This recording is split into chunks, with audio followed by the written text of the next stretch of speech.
ध्येयं सदा परिभवग्नमभीष्टदोहं तीर्थास्पदं शिवविरञ्चिनुतं शरण्यं भृत्यार्तिहं प्रणतपालभवाब्धिपूतं वन्दे महापुरुषते चरणारविन्दं वंशे विभूषितकरन्नवनीरदाभत् पीताम्बरादरुणबिम्बफलोधरोष्ठात् पूर्णेन्दुसुन्दरमुखात् अरविन्दनेत्रात् कृष्णात् परं किमपि तत्त्वमहं न जाने।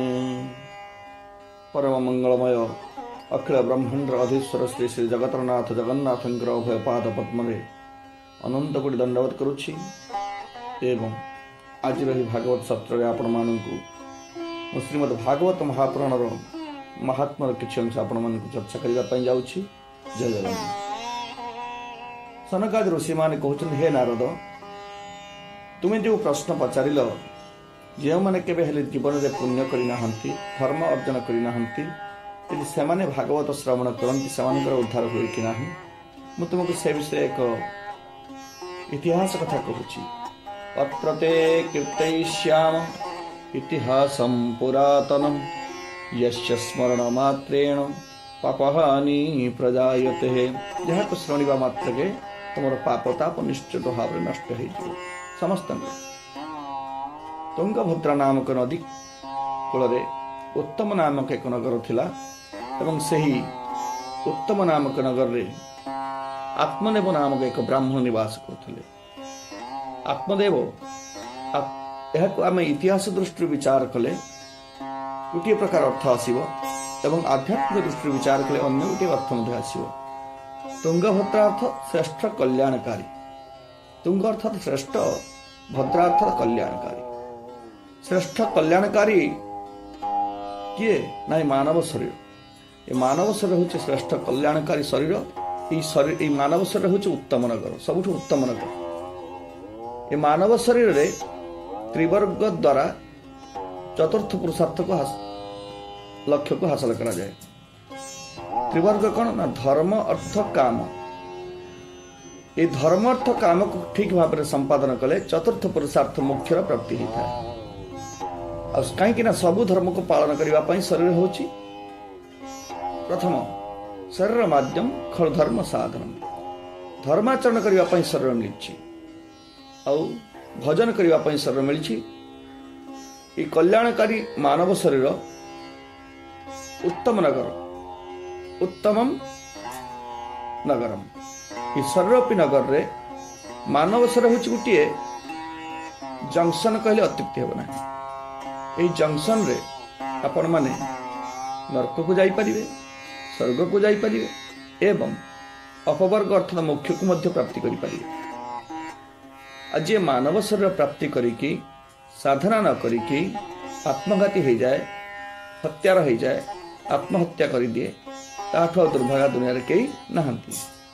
यही आत्मदेव नामक ब्राह्मण रोथले किए उत्तम नगर रे, माने आत्मा ही रोथले। आत्मा दीप्यते इति आत्मदेव। जी आत्मा दीदीप्यमान होती से होचंदी आत्मदेव। समस्त होचंती शरीरूपी नगर रे समस्त शरीर रे आत्मा रूपी आत्मदेव होची। आ आत्मा जार आत्मा दीप्तिमान से होची आत्मदेव। हमको आत्मदेव हवा पाई पड़ियो। आत्मदेवर गोटे पत्नी थिला, ता नाम होची धुंधुली। तत्प्रिया धुंधुली स्मृता, ता प्रिया ना होची धुंधुली। आ धुंधुली किभली स्वभाव थिला ना लोकवार्ता रता। धुंधुली लौकिक कथार तार बड़ श्रद्धा थिला।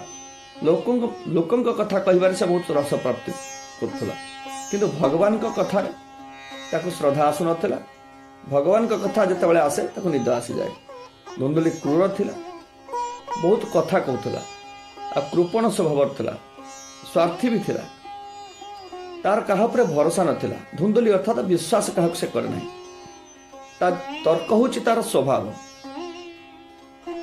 ताको किसी भल भाव देखा जाऊ नथिला। धुंधुला धुंधुला अर्थात सबू ताको अंधारिया अंधारिया देखा जाउथला। घर काम काज करिवार से निपुण थिला, देखिबा को सुंदर थिला।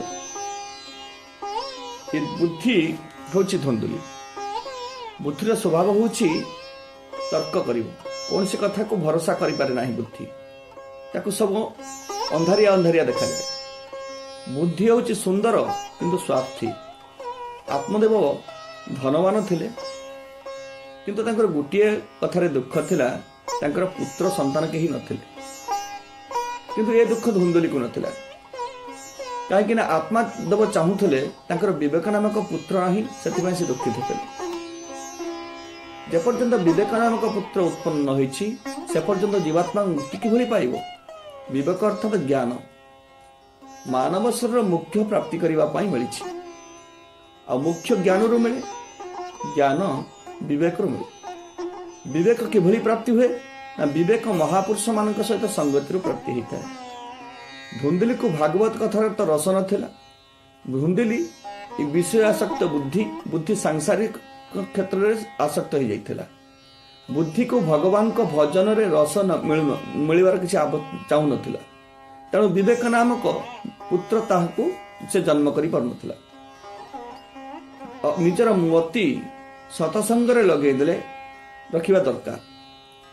मति जदि भगवान को कथारे रति हो जाए तेबे ताकू विवेक रूप पुत्र प्राप्ति हेबो। विवेक नाम का जे पुओ तार दुख आत्मदेव को तो थिला, किंतु धुंदुली को एक कथा दुख नथिला। ब्राह्मण एते से दुखित तो हैला जे दिने जंगल को जाई के आत्महत्या करिया पई प्रयास कला। सेही समय जने मुनि तांको साक्षात कले, कहले हे ब्राह्मण तुम कहीं आत्महत्या करुच ना मु पुत्र प्राप्ति करबा पई चाहूथली, मो भाग्य रे पुओ नाही, तेणु मु आत्महत्या करदेली। कहीं ताको पुत्र कष्ट बहुत बाधुला। के चिंता करूँ। मुनि कहिले हे ब्राह्मण ए संसार रे पुओ कौन जने पुओ पाइले सुखी हो तार किसी ग्यारंटी अच्छी। सगर राजा 60,000 पुत्र थिले, कौन से सुखी हो पारिले? समस्ते कपिल महाराज को अपमानित करके भस्म हो गले। अंगराज बेन नामक जो अधर्मी पुत्र जन्म नेला से मध्य अंगराजा निंदा सही पारे ना, गुंफा को जाइए लुचि गले।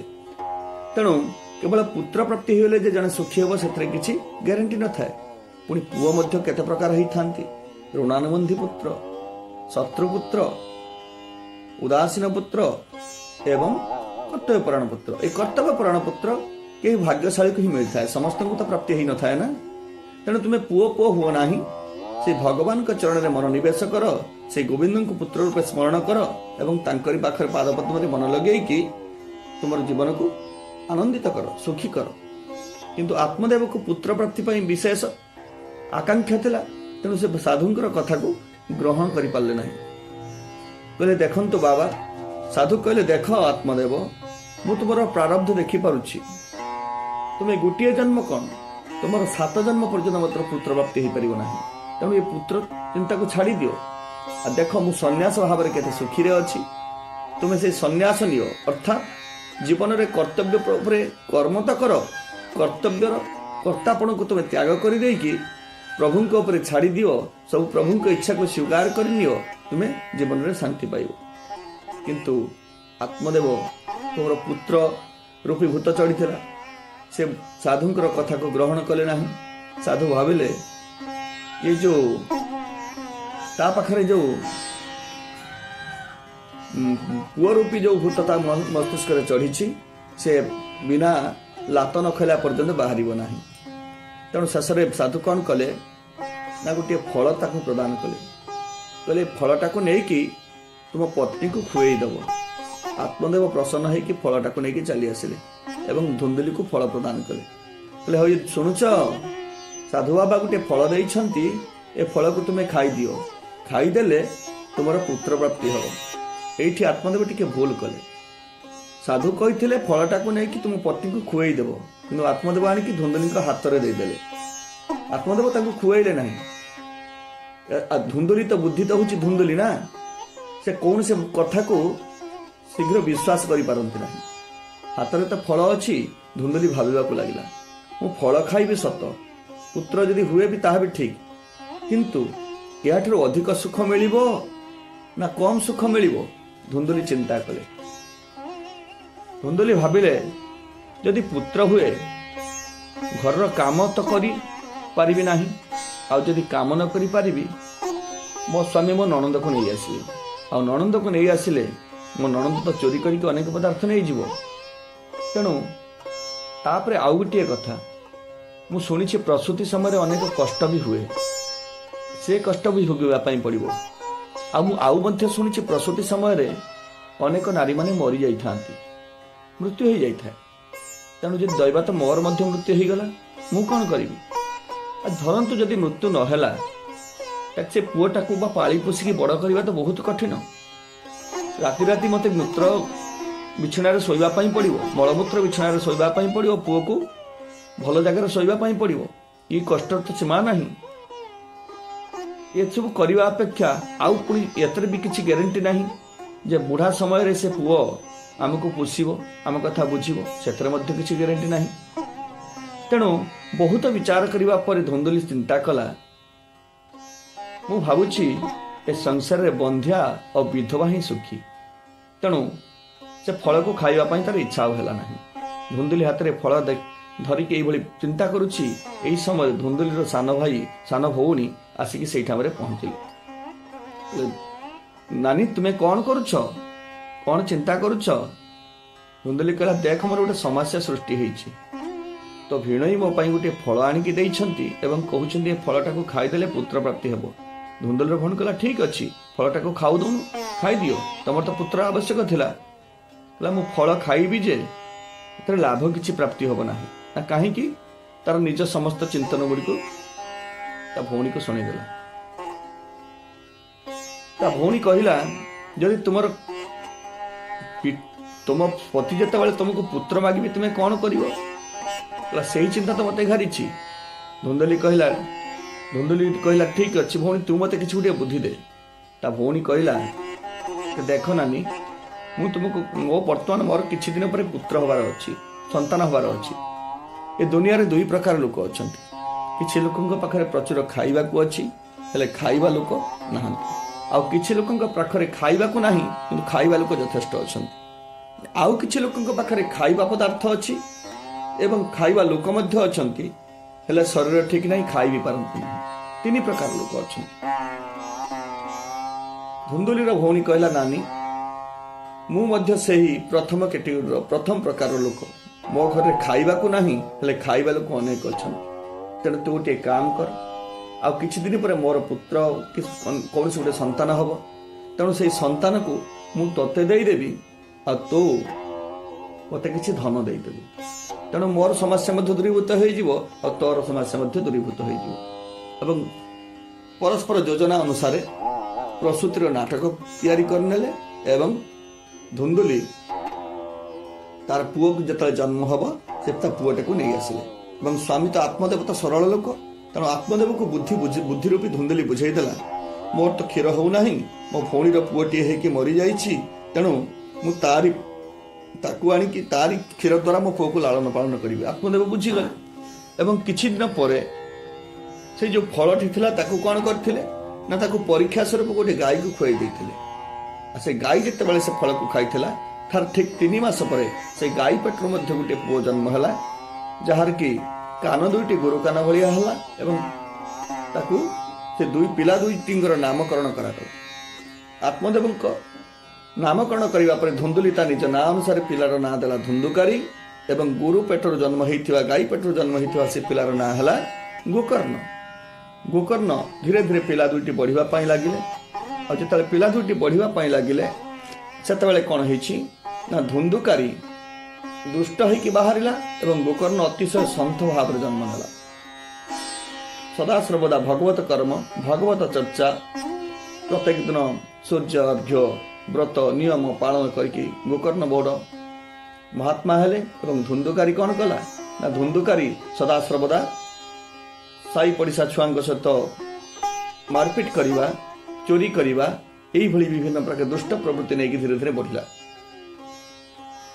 ଏଭଳି ସମୟ ଆସିଲା ଯେତେବେଳେ ପିଲା ଦୁଇଟି ବଡ଼ ହୋଇଗଲେ ସେତେବେଳେ ଧୁନ୍ଧୁକାରୀ କ'ଣ କଲା ନା ବାହାରୁ ତ ଚୋରି କରୁ କରୁ ଘର ବି ଚୋରି କରିବା ଆରମ୍ଭ କଲା।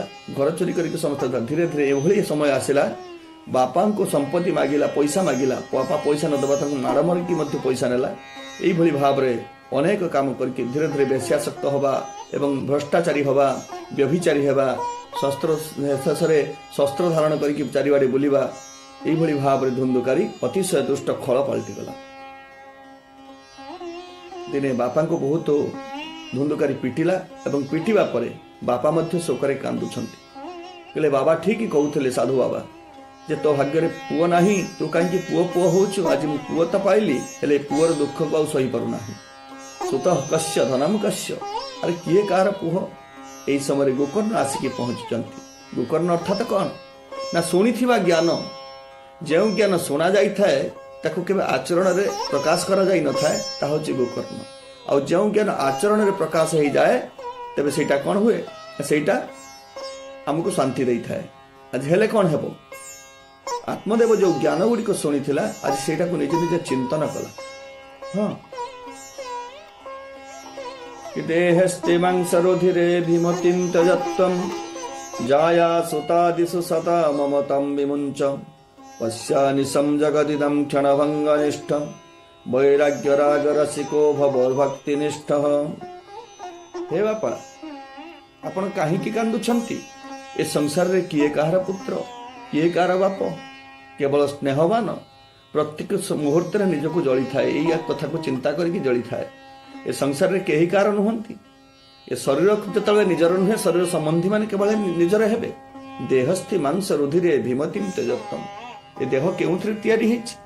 କେବଳ ମାଂସ ରୁଧିର ଅସ୍ଥିରେ ତ ଏ ଦେହ ତିଆରି ହେଇଛି। ଆଉ ଏ ଦେହ ଯେତେବେଳେ ନିଜର ନୁହେଁ, ଦେହର ସମ୍ବନ୍ଧୀ ମାନେ କେବେ ହେଲେ ନିଜର ହେଇପାରିବେ ନାହିଁ। ଆମେ ସବୁବେଳେ କୁହନ୍ତି ଯେତେବେଳେ ମଣିଷ ଦେହାଭିମାନରେ ବୁଡ଼ି ଯାଇଥାଏ ସେତେବେଳେ ଶରୀରଟାକୁ ସେ ନିଜେ ବୋଲି ଭାବେ, କିନ୍ତୁ ପ୍ରକୃତରେ ଦେହ ଆଉ ଆତ୍ମା ତ ଅଲଗା। ଆଉ ଦେହ ମଧ୍ୟ ମୋର ବି କହିହେବ ନାହିଁ। ଯଦି ଦେହ ମୋର ହେଇଥାନ୍ତା, ଏ ଦେହକୁ କ'ଣ ଆମେ ମୃତ୍ୟୁ ମୁଖରୁ ବଞ୍ଚେଇ ପାରନ୍ତି ନାହିଁ? ଦେହକୁ କ'ଣ ଆମେ ରୋଗ ମୁଖରୁ ବଞ୍ଚେଇ ପାରନ୍ତି ନାହିଁ? ଏ ଦେହକୁ କ'ଣ ଆକସ୍ମିକ ଦୁର୍ଘଟଣାରୁ ବଞ୍ଚେଇ ପାରନ୍ତି ନାହିଁ? ନା, ଦେହ ମଧ୍ୟ ଆମର ନୁହେଁ। ତେଣୁ ହେ ପିତା, ଆପଣ ଏ ଦେହ ରକ୍ତ ମାଂସରେ ଗଢ଼ା ହୋଇଥିବା ଶରୀରକୁ ନିଜର ବୋଲି ଭାବନ୍ତୁ ନାହିଁ ଏବଂ ଏ ଶରୀର ସମ୍ବନ୍ଧୀମାନଙ୍କୁ ମଧ୍ୟ ନିଜର ବୋଲି ଭାବନ୍ତୁ ନାହିଁ। କାହିଁକି ନା ପ୍ରତ୍ୟେକ ଲୋକ ଯେତେବେଳେ ଜନ୍ମ ହେଇଥାଏ ସେତେବେଳେ କ'ଣ ହୁଏ? ଆମେ ସାଧାରଣତଃ ଗୋଟିଏ ଜିନିଷ ଆମେ ଦେଖିଥାନ୍ତି, ଆମେ ଯେଉଁ ପୋଷାକ ପିନ୍ଧନ୍ତି, ଯେତେବେଳେ ଜନ୍ମ ସମୟରେ ଆମେ ଯେଉଁ ପୋଷାକ ପିନ୍ଧନ୍ତି ସେତେବେଳେ ସେ ପୋଷାକରେ ପକେଟ ନଥାଏ। ଆଉ ଠିକ୍ ଅନ୍ତିମ ସମୟ ମୃତ୍ୟୁ ସମୟରେ ଯେଉଁ ଆମକୁ ପୋଷାକ ପିନ୍ଧେଇ ଦିଆଯାଏ ସେଥିରେ ମଧ୍ୟ ପକେଟ ନଥାଏ। ପକେଟ କେତେବେଳେ ଆସେ? ନାଇଁ, ମଧ୍ୟବର୍ତ୍ତୀକାଳୀନ ସମୟରେ ଆସେ। ତେଣୁ ଆମେମାନେ ଏଇଟାକୁ ଚିନ୍ତା କରିବା ଦରକାର ଯେ ଆମେ ଆସିଲା ବେଳେ ପକେଟ ନଥିଲା ଆଉ ଗଲାବେଳେ ମଧ୍ୟ ଆମ ପାଖରେ ପକେଟ ନାହିଁ। ତେଣୁ ଯାହା କିଛି ଆମ ପାଖରେ ପକେଟର ଏଇ ଯେଉଁ ପଦାର୍ଥ ଆମକୁ ମିଳିଛି ଏକୁ କିଛି ଆମେ ପକେଟରେ ନେଇକି ଯାଇପାରିବା ନାହିଁ। ବୋଲ ଆନନ୍ଦ କନ୍ଦ ଭଗବାନ କି ଜୟ। ଆତ୍ମଦେବଙ୍କୁ ଉପଦେଶ କରୁଛନ୍ତି, ପୁଣି କହୁଛନ୍ତି ଦେହେସ୍ଥି ମାଂସ ରୁଧିରେ ଭୀମତିଂ ତ୍ୟଜତ୍ୱଂ ପଶ୍ୟାନିଶଂ ଜଗଦିଦଂ। ଆଉ ଏ ଜଗତଟାକୁ ଦେଖ ବାପା, କ୍ଷଣଭଙ୍ଗ ନିଷ୍ଠ, ପ୍ରତ୍ୟେକ ମୁହୂର୍ତ୍ତରେ ସରି ସରି ଯାଉଛି। ସଂସାରତି ସଂସାର ବୈରାଗ୍ୟ ରାଗ ରସିକୋ ଭବ ଭକ୍ତିନିଷ୍ଠ। ତେଣୁ ଏ ନଷ୍ଟଶୀଳ ସଂସାରକୁ, ନାଶଶୀଳ ସଂସାରକୁ ତୁମେ ନିଜର କରିପାରିବ ନାହିଁ। ଆପଣ ବୈରାଗ୍ୟ ରାଗର ରସିକ ହେଇଯାଆନ୍ତୁ, ବୈରାଗ୍ୟ ଭାବର ରସିକ ହେଇଯାଆନ୍ତୁ ଆଉ ଭକ୍ତିକୁ ଧାରଣ କରନ୍ତୁ, ଆପଣଙ୍କୁ ଜୀବନରେ ଶାନ୍ତି ମିଳିବ। ଧର୍ମ ଭଜସ୍ୱ ସତତଂ ତ୍ୟଜ ଲୋକ ଧର୍ମାନ୍ ସେବସ୍ୱ ସାଧୁ ପୁରୁଷ ଜହି କାମ ତୃଷ୍ଣାନ୍। ଆପଣ ଧର୍ମକୁ ଭଜନ କରନ୍ତୁ। ହଁ, ଆପଣ ଲୌକିକ ଧର୍ମକୁ ଛାଡ଼ି ଦିଅନ୍ତୁ, ସେଇ ଭଗବତ ଧର୍ମକୁ ଭଜନ କରନ୍ତୁ, ସାଧୁସନ୍ଥ ମାନଙ୍କର ସଙ୍ଗ କରନ୍ତୁ ଏବଂ କାହାରି ଦୁଣଗୁସା ଆପଣ ଦେଖନ୍ତୁ ନାହିଁ। ଏ ଯେଉଁ ଅନ୍ୟର ଦୁଣଗୁସା ଦେଖିବାର ବୃତ୍ତିକୁ ଆପଣ ଛାଡ଼ି ଦିଅନ୍ତୁ। ଆଉ ସେବା କଥା ରସମହୁ, ଆପଣ କଥାରେ ମନୋବୃତ୍ତିକୁ ଦେଇ ଦିଅନ୍ତୁ। ସେବା କଥା ରସମହୁ ନିତରାମ ପିବତୋ। ଆପଣ ଭଗବତ କଥାର ରସକୁ ବାରମ୍ବାର ନିୟମିତ ଭାବରେ ପାନ କରନ୍ତୁ। ଦଶମ ସ୍କନ୍ଧକୁ ପାଠ କରନ୍ତୁ। ଆଜିର ଭାଗବତ ଚର୍ଚ୍ଚାରେ ଆମେମାନେ ଏଇଠି ବିଶ୍ରାମ ନେବା। ଆଗାମୀ ଅଧ୍ୟାୟରେ ଆମେ ପୁଣି ପୁନର୍ବାର ଆଲୋଚନା କରିବା। ବୋଲ ଭାଗବତ ଭଗବାନ କି ଜୟ।